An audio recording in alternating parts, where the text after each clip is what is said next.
of Ruth. 5:16. So, ang title, ikuha gyapon nato sa verse, ingon siya nga, I will stay. So, unsa ang title niya? I will stay. Sa Bisaya, magpabilin ako. Yes, ikaw ka lang mag-ingon, magpabilin ako. Magpabilin ako. Amen. Gwapo kayo nga magpabilin sa ang mga nanay magpabilin. Kayo ang isa ka panimalay kung ang nanay dili magpabilin, wala na doon kayo ang pamilya. No, nindot kayo. I will stay. Magpabilin ako. So, ang kinabuhi ni Ruth, tungod kay Mother's Day, so Ruth Jud nga, Book of Ruth Jud, ang pangalan is Ruth Miriam. Basahan na to no, Ruth, verse 1, chapter 1, verse 16. Apan mitubag si Ruth, ayaw ako pugsa sa pagbiya kanimo. Kay bisan asa ka mo adto, dito usab ako mo adto. Bisan asa ka mo puyo, dito usab ako mo puyo. Ang Diyos. Amen. Okay. Gwapo kayo nga love story. No, ngayon ang babae nga, kung asa ka, dito ko. Oh. Kung unsa asa imong pamilya, mausap ang akong pamilya. Muna yung mga gwapo nga mga inahan. So ka na nga, pangitaon ninyo na sa mga wala pa yung mga asawa, gwapo kayo ni sa isang asawa nga. Ang imong pamilya, iyahang pamilya. Ang imong anak, akong anak. No, ang imong lungsod, akong lungsod. Ayaw ko pugsa ka palayo sa imuha. Kaya kung asa ka, to ako. Mag-inulungay kita. Okay, nice guys. Story of a love story. No, sa libro ni Ruth. So, because it's my name, tungkol kay Hebrew word, ang Ruth is maayos siyang friend. It's a friend. Naabot siya ang ugali na loyal, a loyal friend. No? And then also a beautiful woman. Yes, wow, nice kayo. Is a friend and a loyal friend. Sa isa ka mag-asawa, sa isa ka pamilya, ang gwapo kayo nga, ato ang mga mama, ang ilang mga asawa, mga bana, is loyal. Not only a wife, but a friend. Diba? So, yes. So, naana kay bana, naapa kay friend. Dapat, ang imuhang asawa is your best friend. Kaning Book of Ruth, no, nag-isip niya story sa love, devotion, of unwavering faithfulness. Grabe no? Ang iyang istorya mao ang story of love. Story of love. Kunya na siya devotion. Devotion, devoted kay siya o kanang unwavering kanang wala ang faithfulness niya kanang dili gyud kanang basta-basta dili gyud nga matumpag lang.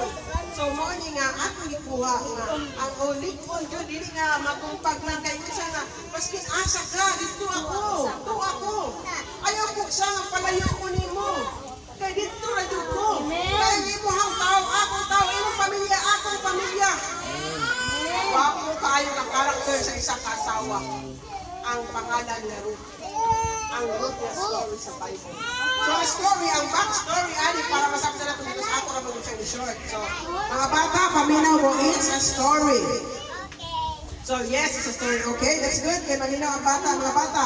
So, years before, no, na ay isa ka ugangan. Kinsa ang ugangan? Kinsa na inaugangan?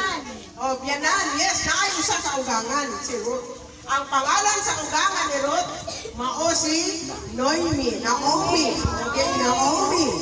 So, si Naomi, kami na mga bata, sinatay mga question ha. Si Naomi na ay bana. Ang iyang pangalan sa iyang bana, mao si Elimelech. No? Ang Elimelech. Kinsa ang bana ni Naomi? Very good. Kuha pa ninyo. Batasan nyo ang una-una, no? O naa siya'y si Naomi, o si Elimelech na ay duha ka anak nga lalaki. Okay? Ang ilang lugar, ang ilang Ganoy-alay, ang lugar ilang country is ang country of Judah. Okay? And then, kani nga amiga ni Naomi, o si Elimelech, ug sa duha niya ka anak, na ay kagutom sa una sa panahon sa Judah. So ang ilang gituhan kay naay kagutom sa ilang lugar, nanilpalan sila o nang-approve sila. Nangadto sila sa lugar na ang pangalan Moab. Moab, sa Moab. Okay? Oo, Moab. Sa aron mag-escape sila sa famine or kagutom. Pero years later, ang asawa ni Noemi iyang bana o duha niya ka mga anak, unsa na itabo, namatay sila sa gira. Gira. Namatay sila sa gira. Namatay naman ang iyang bana at iyang mga anak, ang nabilin na lang ang iyahang si Naomi o iyahang binalayi ba kagana? Binalayi. Ang pangalan sa binalayi ni Naomi mao si Elimelech. ha? Okay, question. Ang pangalan sa pinalayan ni Naomi, mao si? Ano ba? Ano na? Sorpa. Okay. Ang pangalan sa bana, sa asawa, sa isa ka anak ni Naomi, mao si? Ay, Ha? Duha man ang baba. manon. Starts with letter R. Very good, this is an answer, bro. Okay, ano nga? Oh, yung answer, oh. Good. Okay, nakasay mga pa-chocolate. Okay, lawata ang chocolate yung gaw. Na byuda. Okay, now, kabalo naman sa story. Nakasabot na sa story. Okay, palayo na ta. At na ta sa mga backstory sa libro ni Ruth. Okay, ang point 1. At na sa point 1. So, si Ruth, muna siya nga, siya'y devoted lang. Amen. Devoted ang iyang gugma. Sa isa ka babae, gwapo kaayo mga sawa o kanang devoted sa iyahang bana o sa iyahang pamilya. No, mo na example sa mga mother karon. Nga kita nga mga inahan dapat devoted ta sa ato ang mga partner. No? Mga widow naman sila. So, naay nahitabo tungod kay patay na ang iyang bana, nilambana ang sitwasyon kay sa unang panahon, ang mga babae wala may right kasama sa karon. Nabalo sila sa foreign land. Diba? Yung ako, foreign land to. So, kung sa mga nahitabo, wala sila mga kaptangan, wala tanan. Ano ang nahitabo? Si Naomi, ilahang mother-in-law, nagbuhat siya og difficult nga kanang desisyon sa kinatubig. Duha ang iyang mga anak na lalaki, right? Ang isa ka anak na lalaki, ang iyang asawa, mao si Ruth. Ang isa ka anak niya nga lalaki, ang iyang ngalan sa iyang asawa, mo ni si Orpa. So, duha, si Orpa o si Ruth. Ingon si Ruth sa iya kay Orpa. Kamong duha ni Ruth, siya, balo naman ta, wala naman po ako mga anak, wala na po din yung papa, so tulo sila na balo. Ano nga babae? Tulo sila. Si Ruth, si Orpa, o si Naomi. Nabalo na sila. So ingon ni Ruth, kay nabalo naman ta, wala naman na ako ang mga anak, yung mga bana. Sakit man sa ako magbulag-bulag ta, pero panahon na magbulag-bulag ta. Mubalik ko sa Judah, manghinaot ko nga, kasi dawato ko sa ako ang pamilya dito ha. Unya ka mo, ikaw pa, balik na po sa imuhang clan, sa imong pamilya. Unya ikaw ron, muwabay mo ka, balik po ka sa imong pamilya. So, inani ang hitabo. So, si Orpa, nagbalik sa iyahang pamilya. Ingon niya, Orpa, usang ka magpanangkin sa kay mama. So, sakit kayo kay close mo ang pamilya. Pag-say goodbye sa ato mama. Nag-kiss si Orpa, kiss goodbye, and then nilakaw na siya. And then, si Ruth na po, mauni na ang ato ang ibasa. Ingon siya ang baligon. Ingon ni Ruth, si Ruth nag-reply, ingon ni Ruth na, ayaw ko pugsa sa pagpahawa, ang palayo ko sa imuha. Kaya ingon siya, wherever you go, I will go. Kung asa ka mama mo adto na ni, muuban ko. Ingon siya, kung asa ka mag-stay, kung asa ka magpuyok, basket pa sa kalsada ka magtulog, dito sa ingon siya. Ug ang imuhang mga tao, ako kong tao. And ang imong Ginoo, mausad ang akong Ginoo. Ingon siya. Your people is my people, and your God is my God. I will stay. Amen. Amen. Muna itong title, I will stay. So, nasakta na to ang istorya. So, inana, ang dako kaayo nga gugma ni Ruth sa iyahang mother-in-law. No, so swerte kaayo ka nga mga mama, pakol, kung ang ato ang mga binalayi, suod sa ato Amen. Ya tanaw na tayo na ito, isa ka hapod ko nga ugangan pag-abot sa panahon. Sapa sa lahat, kung unsa ko. Tingnan ko, magka-plastic na kupon sa mga. It's my fear, yeah. Noon di siya. Adto ko, unsa ko kaha nga mahimong mother-in-law. So salamat kay naaning Ruth di ay. Kaminan ko na ito ni, kay atong mga pinalayi, mahimo na silang maayo kung unsa ka nga ugangan sa ilang. Amen. Sama kayo, hindi mo siya ma. Kung asa ka ma, dito ko. Muli, nagjuta mo, paano sa inyo? Mababait siya. Ingon na nun, maski kung sa ka, bahalang ganda kung kung hindi pakilipakon pa diha. Kaya mo, upan ko sa inyo, kami kaya nagigma na. Nung sama sa gugma ni Sister Ray kay Tito Manny, maswerte ka Tito Manny. Bahala na, nungka. Ato ang tanan, ana, mga feeling. So, you see, inana siya ka, devoted. Kaya wala ko sila ibalay dito. Ningon si Ruth. Maskin pa magpuyong na, matulog na sa dalan. Dito saan ko matulog, kung asa ka dito ko. So, makita ni mo ugali sa Naomi ani, si mama nila, ugangan nila nga, kupo kaayo. Mao niya, nakita niya sa iyang ugangan nga, ang iyang Ginoo nga gisimba. Buhing yun ka Ginoo. Amen. Kung nakita niya sa ilang pamilya, mao nga ang atong pagtuos Ginoo magsugod pamilya. Amen. Ang una nimo kung ano nang imong pamilya, isa ka ugangan babae man kita karon, dapat mahimo ta example sa atong mga umagad. Importante kayo, no?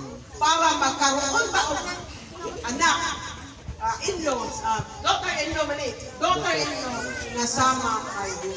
Amen. Nakita niya sa kinabuhi sa iyang ugangan nga dako kayo ang pagtuo niya sa Ginoo. Nga lahi na yun ang iyang Ginoo, simbahan niya nga, ang imong Ginoo, mao ang akong Ginoo. Amen. Ana siya, so, paski taliwala sa difficult times. Makita ni mo diri ang devotion. Dako nga gugma ni Ruth sa iyahang ugangan. Amen.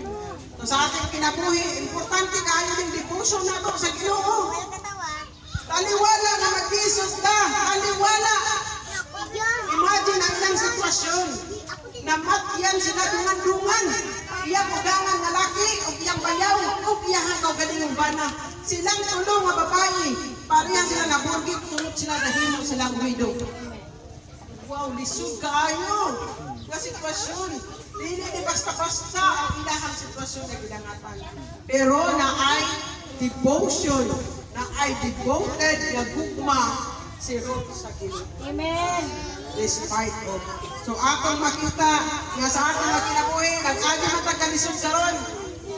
Grabe nga kalisod. Pero akong kitanaw, dili makita yung nga grabe kalisod. Lisod na. Pero dili grabing tumang, nagkamang pastora.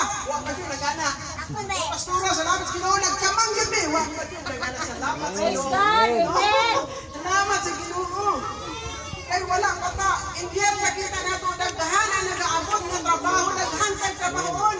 Mo na nga sige ako og kusog sa Ginoo. Amen. Kay maski naa ang mga work diha ug wa kay kusog, wala gyapon ka. Kay luya yung lawas. So inana ang devotion ko nito sa ligon kayo siya nga babae. Amen. Kita niyo kalikon, namatyan na siya bana. Pero ligon gyapon kay siya, bukubal pa siya dito sa palay sa lugar sa iyang ugangan. Ang devotion ni Ruth, ng point 1, devoted love. Ali, present pa ta na, devoted love pa ta. Praise the Lord. Devoted love, dili lang sa ato ang pamilya. Kapaw sa tanan sa atong Ginoo. Aron na naatay mga Bible mo nang gi-awardan ka. Kay akayan kayo ta na. Because devoted kayo ta na asawa o mama o kapatanan anak sa Ginoo. Ang second point nato, si Ruth na siya firm faith. Ang firm, ligon. Ligon. Ang desisyon ni Ruth nga mo tuklin ko Noemi and step out in faith is just the beginning of her story. Amen. So, ang desisyon dahil ni Ruth, mga babae, ang importante kayo ang mga desisyon din. Tanawan ninyo. Firm faith. Grabe ni ko niya pag to. Ang desisyon niya, nga mauban yun sa iyang ugangan ni si Naomi. Ug ang iyahang pag-step out, paglakaw, sa pagtuo, is only the beginning of her story. Beginning pa lang dahil eh, ha? Wapo ka niya. Once in Judah, katong naabot na sila sa Judah, di ba naglakaw sila, nagubad na sila, mga bata, nagkuyog na sila sa journey. Naabot na sila sa Judah, si Naomi o si Ruth. And then, si Ruth nagpabilin siya sa pagtuman sa pulos Ginoo, sa iyang pagtuog sa Ginoo. Isa ka adlaw ana, dito na ay balao dito sa Judah, timing ang abot sila ting harvest. Uy, ting ugas karon. Ugas. Ting ani. Na ay balao dito sa land, law of the land. Na kung magpaani mo, ibili na hukong ng kanan. Nagpaana ayaw ibilin-bilin dito. Na ay balao na ibilin-binlan, yun mo tuyon, yun bilin ng mga palay. Kay sundon na sa mga or, pre, dili langgam ha. Hagdaw pa na, Hagdaw, ang misaya. Kay ano na ay hagdawon. Ay payuhon. Si mamay na nasa unang hagdaw. Payuhon niya. Aron na ay mahagdaw. So, si Ruth, ang iyang trabaho, kay buwang naman niya ugangan, nang hagdaw siya. Naghagdaw si Ruth ha, tanawan niya. Si Ruth naghagdaw, kapala mo sa naghagdaw, nanguha og palay nga nabilin sa mga farmers. So naghagdaw siya, yes. Kay aron yun siya, kaaron matabangan niya ang iyahang ugangan na tigulang ng diryuman. So siya nga ang libuhi sa iyahang ugangan. So ang nahitabo karon, napansin karon na ay tagtiya sa yuta nga dako na Lord. Ang pangalan niya, mga bata, mao si Boaz. Yes, very good. Si Boaz, yes, si Boaz ang tagiya sa farm field. Yes, ni Ana siya. Kinsa man ang kuan? Nagugwapa kayo nga si Ruth. Di ba si Ruth gwapa yun? Mga Ruth, mga gwapa. Nasa Bible, ha? So, na-attract tayo si Boaz. Ulit-tawa man si Boaz. Kana bang dugay pa siya namin nyo. Dugay siya namin nyo. Anak ko. Tapos, ano siya? Murag, tumiko ka puso na matanda ba? Murag, sa tunanay mo niya. Murag, nakita na si Jiray, no? So, matibubok ang puso niya. Sino yun? Anak. Kitsa mo ni. Kaya, ikaw nila nga. Si Kuan nga. Si Ruth nga, mobile. Nga kauban ang Elohim. Napagkurang abot. So, ingon dahil ni Boaz sa mga tao nga, ayaw, bindi-bindi yung, ayaw nga ako anak.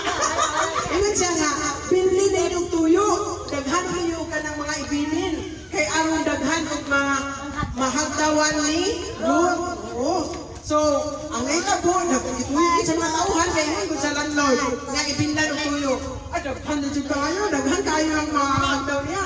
So, igiuling niya silang panalipay kaya ugangan na agi sa pagtuon niya sa Ginoo, ang Ginoo ng panalangin. Amen? So, ito siya, ang atong commitment sa Ginoo, mo na'y writing ng atong buhaton. Committed ta sa atong pamilya, committed ta sa ato ang pagsimba, committed ta sa atong papangalagad sa Ginoo. Paniwala unsa because sa imong commitment, sa imong pagtrabaho, hindi lang para sa iyong pamilya. Ang Ginoo yung pananawin na iyong kailiyang makita. Taliwala sa inyong kabisi, naabang panahon para sa Ginoo. Kita lang sa istorya ni Ruth. Na wala siya nag-focus sa ilahan ng ni Naomi nga kaunoy. Nakita nato kay sa your God is my God. Ang imong Ginoo mao'y akong Ginoo. Mao nang naay mga Bible ang mga inahan karon. Kay kanang nga Bible nga inyong gigunitan karon mao nay pagka-committed ninyo sa Ginoo. Kay kung pinaagi sa commitment ninyo sa Ginoo sa inyong pamilya ang Ginoo magpanalangin sa inyo. Kay mo nay susi. ang pulong sa Ginoo. Sa mahimo ka gikan sa ordinary, mahimo tang extraordinary. Muna ko kay Sis Maribel. Sis Maribel, sis na ka, pero pag abot ang panahon, pag pinangan, mahimo kang Madam Maribel. Because nakita na to diri sa kinabuhi ni Ruth. From extra, no? From ordinary to extra. Gikan sa Bisaya siya nang ban ba ko Bisaya, gikan sa nagahagbas o naghagdaw karon tag-iya na sa ginahagdawan. Imagine, asindera na siya. So inana ang Ginoo, nakutang ka na sa pagbasa sa palit pero pag wala. Grabe. Ang alisdanan nga lang giagian, mo tayo ako. Sinugdanan na na ito sa lang maayong na istorya. So pag-abot ang panahon, makaingon ka, kaming tanan sa una ba? Nanguntrata di tanan sa sinawan. Kumalipayon mi, commitment man, committed man mi sa Ginoo. Wala mi nagpasagad. Wala mi nagpasagad sa trabaho sa Ginoo. Taniwala, kasi doon sa agayon yun mi sa Ginoo. Sekreto may John, padayon ka sa pananagan sa Ginoo. Walay hunong, walay hunong. Kaya gano'n ang atong suporta magikan sa Ginoo. Kaya basket kung isa pa, kadatong na to, isa na kapamilyo, kung kwaon sa Ginoo, wala na. Importante nga, recognize na to ang Ginoo, kaya mo siya, ikadugang lang na ko ang kanya. Amen. So, maayong buntag sa tutalan. Kita ka nga mga inahan. Salamat Ginoo nga naatang talan nito. No?